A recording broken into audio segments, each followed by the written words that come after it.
પ્રાચીન નગરો કેવા હતા પ્રાચીન સમયમાં અને પ્રાચીન સમયમાં કેવા ગ્રંથો લખાયેલા હતા તે વિશેની સમજૂતી આ પાઠમાં આવેલી છે.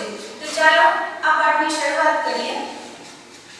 પાઠનું નામ છે પ્રાચીન નગરો અને ગ્રંથો. હવે તમે બધાએ સંસ્કૃતિ અને સભ્યતા એ બે શબ્દો આપણે સાંભળીએ છીએ. તમે બધાએ પણ સાંભળ્યું હશે. સંસ્કૃતિ અને સભ્યતા એનો અર્થ શું થાય છે એ તમને લોકોને ખ્યાલ છે? તો હું તમને સંસ્કૃતિ એટલે શું? તો કે આપણી જે માનવ જીવનની રહેણી કહેણી છે, જે આપણે કેવી રીતના રહીએ છીએ, આપણું જીવન છે તે કેવી રીતના પસાર થાય છે, આપણા રીત રિવાજો કેવા છે, એ આપણી સંસ્કૃતિ છે. અને સભ્યતા એટલે શું થાય? તો કે માનવી પોતાની બુદ્ધિ શક્તિ, આવડત અને કૌશલ્ય દ્વારા, શેના દ્વારા? તો કે બુદ્ધિ, આવડત અને કૌશલ્યથી જીવનની એક વિશિષ્ટ અવસ્થાનું સર્જન કરે તેને આપણે શું કહેવામાં આવે છે? સભ્યતા કહેવામાં આવે છે. સંસ્કૃતિ અને સભ્યતા બંને અલગ છે. સંસ્કૃતિ એ શું છે? તો કે આપણી રહેણી કહેણી, આપણા રીત રિવાજો, આ બધી આપણી સંસ્કૃતિ છે. તેની સાથે જ સભ્યતા એ માનવ સાથે જોડાય છે, માનવની બુદ્ધિ, આવડત અને કલા કૌશલ્ય સાથે જોડાય છે. આ રીતે બંને શબ્દ એકબીજા સાથે જોડાયેલો છે, પરંતુ બંનેનો મીનિંગ છે તે શું થાય છે? તો કે અલગ થાય છે. આખા વિશ્વમાં આપણે જોઈએ તો ઇજિપ્તમાં, ભારતમાં, ચીનમાં, રોમમાં, આ બધા જે દેશો છે તેમાં આપણને આવી અનેક સભ્યતાઓના દર્શન છે તે થાય છે. આખા વિશ્વમાં આપણે જોઈએ તો આ બધા જે સ્થળો છે, જે દેશો છે, ભારત કીધું, ચીન, ઇજિપ્ત, રોમમાં જે માનવ સમાજની આવી બધી જે સભ્યતા છે તેનો સમાવેશ છે તે થાય છે અને તેના દર્શન છે તે આપણને જોવા મળે છે. આજે પણ આવી જે સભ્યતા છે જે વિશ્વમાં વ્યાપેલી છે, તેવી સભ્યતા માનવ જીવનની એક પ્રેરણા પૂરી પાડે છે કે જેમાંથી માનવ કંઈક શીખી શકે અને પ્રેરણા લઈ શકે. તો આવા સભ્યતા દ્વારા માનવીને એક જરૂરી પ્રેરણા છે તે પણ મળે છે. તો ચાલો આપણે આ જે સભ્યતા છે તેનો આપણે આ પાઠમાં અભ્યાસ કરીશું. એમાં સભ્યતામાં આપણે હડપ્પીય સભ્યતા, કઈ સભ્યતા લેવાની છે? તો કે એમાં આપણે હડપ્પીય સભ્યતા છે તેનો આજે આપણે પરિચય મેળવવાનો છે. જે હડપ્પીય સભ્યતા છે તે બીજા કયા? તો કે સિંધુકીય સભ્યતા તરીકે પણ ઓળખાય છે. કયા નામે ઓળખાય છે? તો કે સિંધુકીય સભ્યતા તરીકે પણ તે ઓળખાય છે. ઈસવીસન 1921 માં, કઈ સાલમાં? તો કે ઈસવીસન 1921 માં સૌપ્રથમ હડપ્પામાંથી આ સભ્યતાના અવશેષો છે તે મળી આવેલા છે. ક્યાં નથી? તો કે હડપ્પામાંથી મળેલા છે. કઈ સાલમાં? તો કે 1921 ની સાલમાં હડપ્પામાંથી આ સભ્યતાના અવશેષો છે તે આપણને મળી આવે છે. આની સાથે સાથે આપણે ભારતમાં ઘણા બધા એવા સ્થળો પણ છે જ્યાં આવી સભ્યતા છે તે ફેલાયેલી છે. તો એવા બધા સ્થળો છે કે તમે આ નકશો છે બાજુમાં એમાં તમે જોઈ શકો છો કે એમાં જે સ્થળો દર્શાવેલા છે તે આવી જે સંસ્કૃતિ છે તે આ વિસ્તારોમાં ફેલાયેલી છે. તે સ્થળો છે તે આપણને નકશામાં જોવા મળે છે. ક્યાં ફેલાયેલી છે? તો કે ભારતમાં ઉત્તર પશ્ચિમ ભાગમાં. ભારત જે આખો દેશ છે તેમાં ઉત્તર પશ્ચિમ ભાગમાં આ જે સભ્યતા છે તે હડપ્પીય સભ્યતા છે અથવા તો સિંધુકીય સભ્યતા છે તે ફેલાયેલી છે. તેના મુખ્ય નગરો કયા છે? તો કે એના મુખ્ય સ્થળો છે એક તો હડપ્પા. સૌપ્રથમ હડપ્પામાંથી મળી આવી હતી એટલે એક હડપ્પા. પછી મોહેંજો-દડો. મોહેંજો-દડો વિશે પણ આપણે સાંભળ્યું છે, તે સ્થળનું નામ પણ સાંભળ્યું છે. ત્યારબાદ લોથલ, ધોળાવીરા, કાલીબંગા અને રાખીગઢી. આ છે તે સંસ્કૃતિના મુખ્ય સ્થળો છે જ્યાં મોટા પ્રમાણમાં આવી સંસ્કૃતિ છે, સભ્યતા છે, તેના અવશેષો છે તે વધારે પ્રમાણમાં મળી આવે છે. આ સિવાય તમે નકશામાં ઘણા બધા એવા સ્થળો છે તે પણ તમે જોઈ શકો છો. જેમ કે ઉપરની બાજુએ કાગીર આપેલો છે, પછી રહેમાન મળી આપેલી છે, પછી માંડા, સલાઈકોડા, મોહેંજો-દડો જે આગળ આવ્યો એ પ્રમાણે, પછી જે સિંધુ નદી છે, સિંધુકીય સંસ્કૃતિમાં સિંધુ નદીમાં વધારે પ્રમાણમાં વિકાસ આવે છે. આ સિવાય કાબુલ, સરાયકોટા, બલુચિસ્તાન, મેહરગઢ વિશે આપણે આગળના પાઠમાં આવ્યું હતું કે મેહરગઢની નગર રચના કેવી રીતના થઈ હતી તેનું ચિત્ર પણ તમને આપેલું હતું. રંગપુર આવા સ્થળો છે ત્યાં મોટા પ્રમાણમાં આવી સભ્યતા છે તે આપણને ફેલાયેલી જોવા મળે છે. આ ઉપરાંત લોથલ છે, પછી સૌરાષ્ટ્ર છે. આ નકશામાં તમે આવા સ્થળો છે તે જોઈ શકો છો. અને જે મુખ્ય સ્થળો હતા તે અહીંયા લખેલા છે કે કયા કયા સ્થળો, તો કે હડપ્પા, મોહેંજો-દડો, લોથલ, ધોળાવીરા, કાલીબંગા અને રાવીગઢી વગેરે મુખ્ય સ્થળો છે જ્યાંથી મોટા પ્રમાણમાં આવા સભ્યતાના અવશેષો છે તે મળેલા છે. અને જે નકશામાં બીજા સ્થળો છે ત્યાંથી પણ થોડા ઘણા અંશે આ જે સભ્યતાના તેમની નગર રચનામાં તેમની જે રહેણી કહેણી હતી એમાં આવા અવશેષો છે તે આપણને જોવા મળે છે. આ રીતે હડપ્પીય સભ્યતા છે એ કેવી રીતે અને કઈ સાલમાં મળી હતી તેની માહિતી છે તે આપણે મેળવી. તે ભારતમાં મુખ્ય કયા ભાગમાં, કે ઉત્તર પશ્ચિમ ભાગમાં છે તે મુખ્ય આ ભાગમાં ફેલાયેલી જોવા મળે છે, જે તમે નકશામાં જુદા જુદા સ્થળો દ્વારા જોઈ શકો છો. આ ટોપિક બાદ આપણે જોઈશું કે તેમની સભ્યતા છે તો સભ્યતામાં બધું વિકિતમાં આવી જાય છે. તેમની નગર રચના એટલે કે માનવી પોતાની બુદ્ધિ અને આવડત દ્વારા પોતાના નગરની રચના કેવી કરે છે તેના વિશેની આપણે સમજૂતી છે તે મેળવીશું. એટલે કે આ સાહિત્યમાં આવેલી તેમની નગર રચના કેવી હતી તેના વિશે આપણે સમજીશું. હડપ્પીય સભ્યતાના શહેરો જોયા બાદ તેમની નગર રચના જોઈએ કે તેમની નગર રચના કયા પ્રકારે થયેલી હતી. તો આ હડપ્પીય સભ્યતા છે તેની આયોજનબદ્ધ નગર રચના છે તે તેમની મુખ્ય વિશેષતા હતી કે નગર રચના એકદમ આયોજનબદ્ધ કરેલી હતી. બધા મકાનો છે તે એક સમાન બાંધેલા હતા. તો બધા મકાનોની રચના કેવી કરેલી હતી, તો કે એક સમાન કરેલી હતી. પશ્ચિમ તરફ કિલ્લો અને પૂર્વ તરફ સામાન્ય પ્રજા રહેતી હતી. એટલે કે પશ્ચિમની બાજુએ કિલ્લો જોવા મળતો હતો અને પૂર્વની બાજુએ રહેણાંક વિસ્તારો એટલે કે મકાનો છે તે બાંધેલા હતા. આ રીતે તેમનું આયોજન છે તે બે ભાગમાં વહેંચાયેલું હતું. પશ્ચિમ તરફ કિલ્લા અને પૂર્વ તરફ જે મકાનો બાંધેલા હતા તે. અને આ બંનેને અલગ પાડતો એટલે કે કિલ્લો અને સામાન્ય પ્રજા જે રહેતી હતી મકાનો બાંધીને તે બંનેને અલગ પાડતો વચ્ચે રાજમાર્ગ આવેલો હતો. કે બંને વિભાગોને અલગ પાડતો વચ્ચે એક શું આવેલો હતો, તો કે રાજમાર્ગ આવેલો હતો.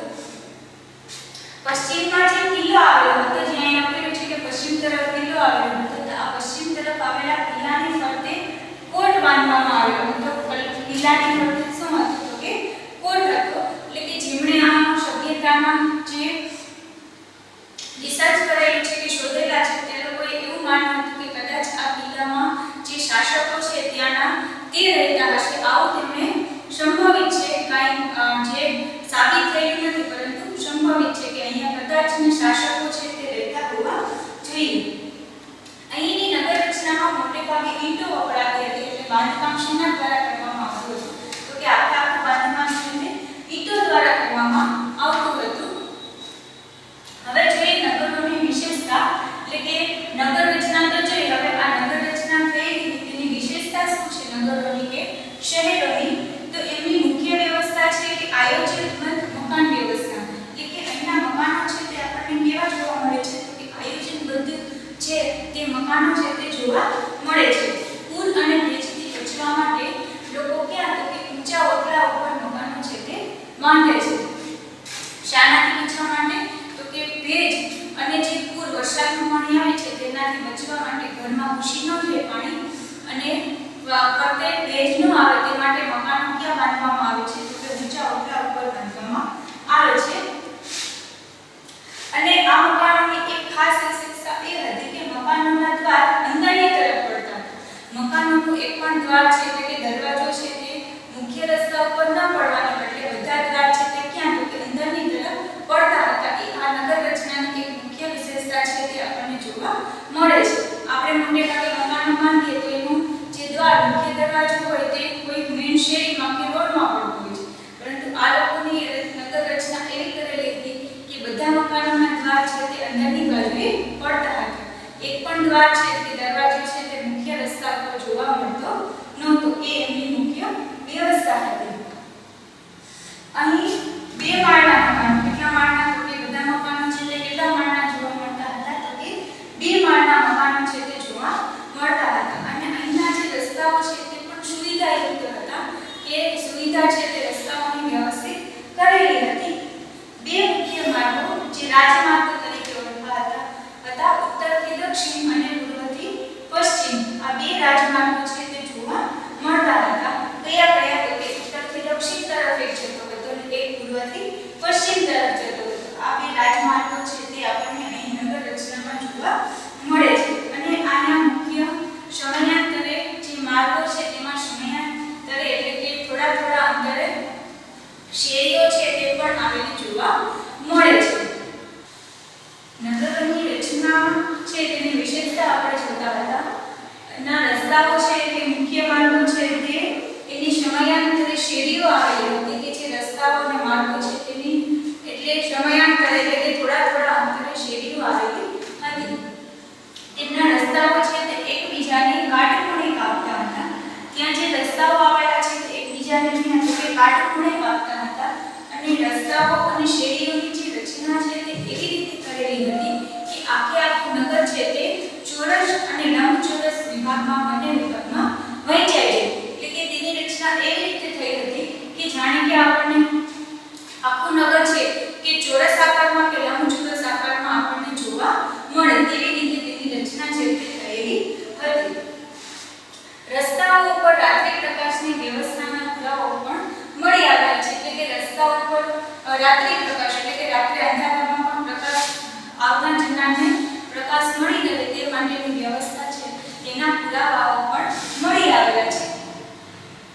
આ જે નગર આવેલું છે તેમાં પાણીની લોકોના વપરાશના પાણીની જે વ્યવસ્થા છે તે વિશિષ્ટ અને પદ્ધતિસરની કરેલી હતી. અને એ લોકોના જે વપરાયેલું પાણી છે તેની રચના એવી રીતે કરેલી હતી કે આ વપરાશનું પાણી છે તે ઘરોમાંથી નાની ગટરમાં જતું હતું. નાની ગટરમાંથી આ પાણી છે તે મોટી ગટરમાં જતું હતું અને મોટી ગટરમાંથી આ પાણી છે તે નગરની બહાર જતું હતું. એટલે કે આજે તેમના પાણીની નિકાલની વ્યવસ્થા હતી એ ખૂબ જ વિકસિત અને પદ્ધતિસરની પણ હતી. હવે જે મોહેંજો-દડો છે ત્યાં એક સ્નાનાગર મળેલો આવ્યો છે, જે તમને આ ચિત્રમાં દેખાય છે કે ત્યાં સ્નાનાગર એટલે કે સ્નાન કરવા માટેનું જે સામૂહિક સ્નાન કરવા માટેનું, અત્યારે તેમ આપણે કોઈ પણ સરોવર હોય તો અહીંયા લોકો છે તે સ્નાન કરતા હોય છે, એવી રીતે અહીંયા પણ એક સ્નાનાગર મળેલું છે સ્નાન કરવા માટેનું. તો આ સ્નાનાગરની વચ્ચે એક સ્નાનકુંડ પણ આવેલું છે કે આ સ્નાનકુંડમાં લોકો છે તે સ્નાન કરી શકે. અને આ સ્નાનકુંડમાં અંદર જવા માટે સ્નાનકુંડની બંને બાજુએ પગથિયાની વ્યવસ્થા પણ કરેલી હતી. ચિત્રમાં તમને જોવા મળે છે કે બંને બાજુએ પગથિયાની વ્યવસ્થા છે તે પણ જોવા મળે છે. અને આ સ્નાનકુંડની ફરતે નાની નાની ઓરડીઓ પણ બનાવવામાં આવી હતી. અને આ ઓરડીઓનો ઉપયોગ સ્નાન કર્યા બાદ વસ્ત્રો છે તે બદલવા માટે આ જે ઓરડીઓ છે તેનો ઉપયોગ થતો હતો. અને એવું માનવામાં આવે છે કે કોઈ પણ ધાર્મિક પ્રસંગે કે ઉત્સવોમાં લોકો છે તે સામૂહિક રીતે આ સ્નાનાગરનો ઉપયોગ છે તે કરતા હશે એવું સંશોધકોએ માનેલું છે. બધા લોકો જ્યારે કોઈ પણ ઉત્સવમાં ભેગા થાય કે કોઈ પણ ધાર્મિક પ્રસંગે ભેગા થાય તો આ સ્નાનાગરનો ઉપયોગ છે તે કરતા હશે. સમૂહવાળા મકાન એટલે કે અહીંયા જે અડવ્ય સભ્યતા છે ત્યાં થોડા એવા સમૂહવાળા મકાનો પણ મળી આવેલા છે, જે એક સભાગૃહ તરીકે સંશોધનકર્તાએ ઓળખાવ્યા છે કે કદાચ અહીંયા સભા છે તે શાસકો દ્વારા સભાઓ છે તે ભરવામાં આવતી હશે આ સમૂહવાળા મકાનોમાં. એટલે આ સમૂહવાળા મકાનો છે તે સભાગૃહ તરીકે ઓળખવામાં છે. હડપ્પા છે તે સૌથી વિશેષતા સભર જે જિલ્લો છે તે ગણવામાં આવે છે, જે પંજાબના મોન્ટગોમરી જિલ્લામાં, જે હાલમાં પાકિસ્તાનમાં આવેલું છે, પંજાબના મોન્ટગોમરી જિલ્લામાં આવેલું પુરાતત્વીય સ્થળ છે. અને તે સિંધુ ખીણની સભ્યતાની મુખ્ય વિશેષતા ધરાવતું સ્થળ છે. એટલે કે આ સ્થળ છે તે ક્યાં છે? તો કે પંજાબ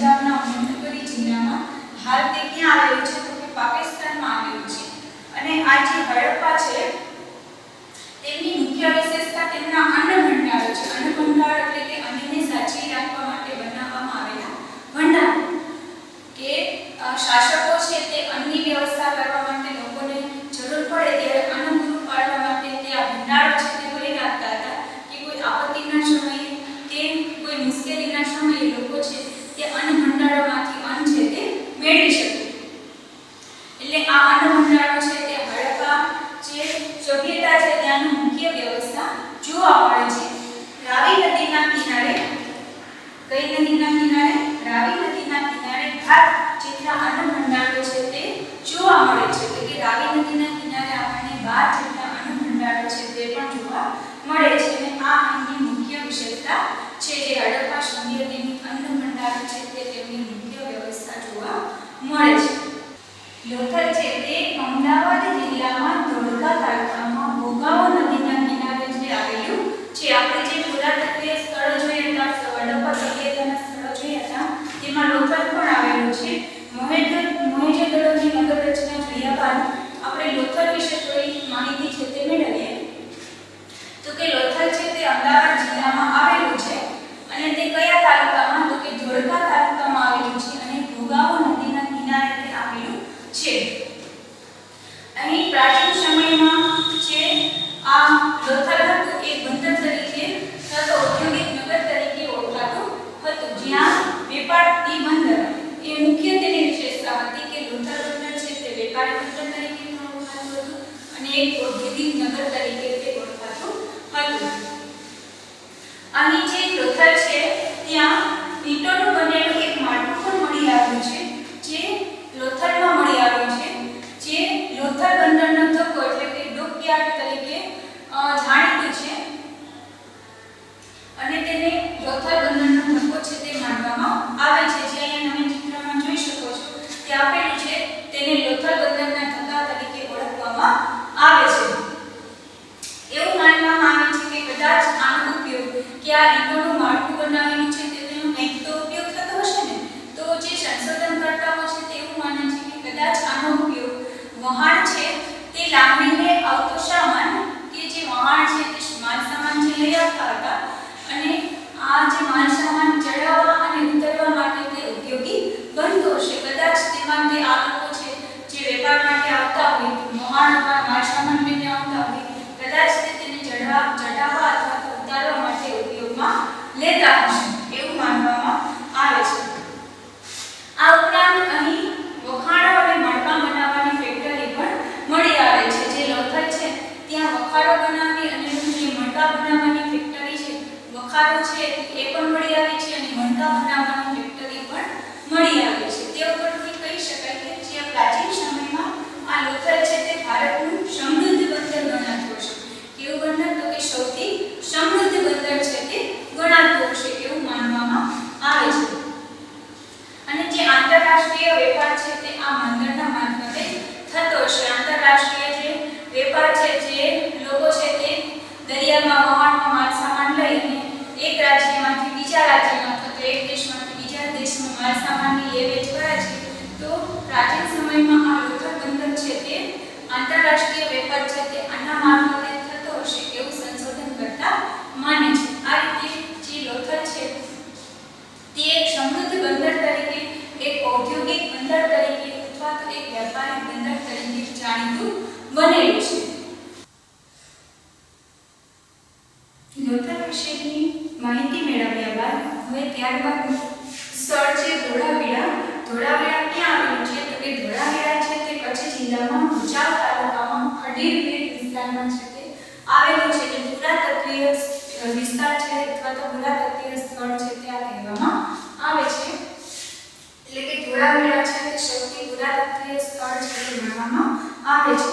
જ્યારે હડપ્પીય નગરો છે તે બે વિભાગમાં વહેંચાયેલા છે, પૂર્વ અને પશ્ચિમ. જે આપણે જોયું એમ કે એક તરફ કિલ્લો હોય છે અને એક તરફ ઘર હોય છે, પરંતુ આ જે ધોળાવીરા નગર છે તે ત્રણ વિભાગમાં વહેંચાયેલું છે.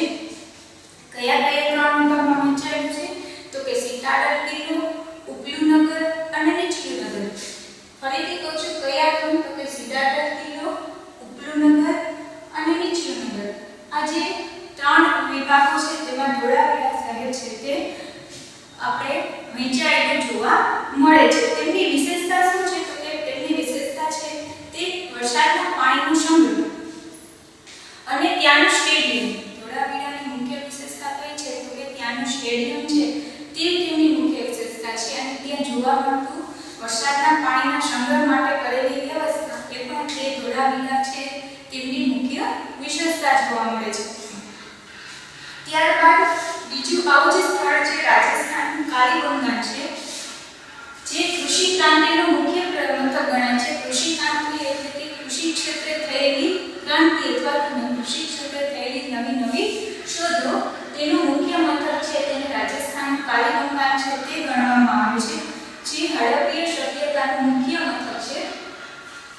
ત્યાં ખેડેલા ખેતરોના અવશેષો છે તે મળી આવેલા છે. શું મળી આવેલું છે તો કે જ્યાં ખેડેલ ખેતરો છે તેના અવશેષો છે તે પણ મળી આવ્યા છે. આ ઉપરાંત ત્યાં તાંબાના અવશેષો પણ મળી આવ્યા છે. તાંબાની કોઈ વસ્તુ કે તાંબાના કોઈ ઓજારો મળી આવ્યા છે. એટલે સંશોધન કરતા એમ માને છે કે અહીં તાંબાના ઓજારોનું નિર્માણ થતું હશે. એટલે કે આ લોકો છે રાજસ્થાનના કાલીબંગનમાં રહેતા લોકો છે તે કૃષિ ક્ષેત્રે આવા તાંબાના બનેલા ઓજારો છે તે બનાવતા હશે અને કૃષિ ક્ષેત્રે તેનો ઉપયોગ છે તે કરતા હશે.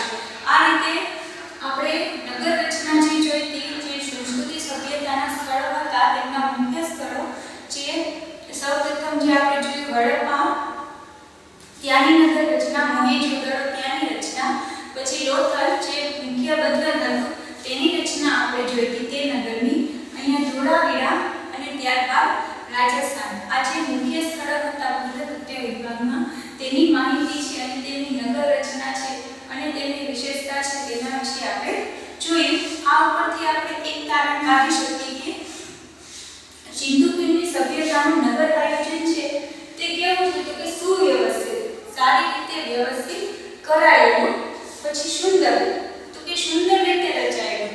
ત્યાંનું જે આયોજન છે તે કેવું છે, આયોજનબદ્ધ છે, સુંદર છે, સુવ્યવસ્થિત છે અને ઇજનેરી કળા ધરાવતું. ઇજનેરી કળા એટલે કે અત્યારે આપણે કેમ ઇજનેરો છે તે નવી બિલ્ડિંગો છે તેને નવો આકાર આપે છે, નવી રચના આપે છે. કોઈ પણ બિલ્ડિંગ આપણે આકર્ષક બનાવેલી હોય તો આપણે તરત મોઢામાંથી શબ્દ નીકળે તેવા એ સરસ મજાની ઇમારત છે તે બનાવેલી છે. અહીંયા જે નગર રચના જોવા મળે છે તેમાં પણ આપણે ઇજનેરી કળા છે તે સારી રીતે વર્ણવેલી જોવા મળે છે અને ત્યાંનું જે વ્યવસ્થા છે તે કેવી છે તો કે આયોજનબદ્ધ અને કૌશલ્યયુક્ત જોવા મળે છે. વિવિધ કલા કૌશલ્ય જેવી રચના છે તે આપણને જોવા મળે છે. હવે આ બધામાં આપણને એક ખ્યાલ આવે કે તે વખતના શાસનકર્તા છે તેમની શાસન શક્તિ કેવી છે કે કોઈ પણ આખી નગરની રચના આવી રીતે કરવી અને બધા લોકોને સાથે મળીને રાખવા એ કેવી રીતે શક્ય બને. તો અહીંના લોકોમાં જોવા મળતી જે સભ્યતા અને સંસ્કૃતિ છે ત્યાં તેના શાસક વર્ગની શાસન શક્તિ જોવા મળે છે. પછી બુદ્ધિમત્તા. બુદ્ધિમત્તા કોની તો કે ઇજનેરી વર્ગ. ઇજનેરી લોકો છે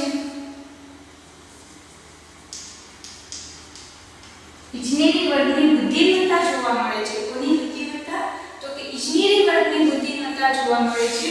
અને કલા શક્તિ. કલા શક્તિ કોની જોવા મળે છે તો કે કલા શક્તિ કારીગરોની. એટલે કે ત્યાંના કારીગરો છે તેની કલા શક્તિનું પ્રતિબિંબ છે તે આપણને આ બધી નગર રચના અને ત્યાંની જે વિશેષતાઓ છે તેમાં જોવા મળે છે અને આ બધાનું અદ્ભુત પ્રતિબિંબ છે તે અહીંના સ્થળો ઉપર આપણને જોવા મળે છે. તમે પણ જ્યારે આ વિસ્તારમાં કદાચ કોઈ પણ ફરવાલાયક સ્થળ હોય તો ક્યાં ગયા હોય તો આ બધા સ્થળોની મુલાકાત તમે અવશ્ય લઈ શકો છો અને ત્યાંની વધારાની માહિતી છે તે પણ તમે મેળવી શકો છો. આ થઈ પુરાતત્વ વિભાગ છે જે પુરાતત્વ સંસ્કૃતિ છે હડપ્પા સંસ્કૃતિ તેની નગર રચના. હવે આપણે આગળ તેમની હડપ્પા સભ્યતા છે તેમનું આર્થિક જીવન કેવું હતું અને તેમનું સામાજિક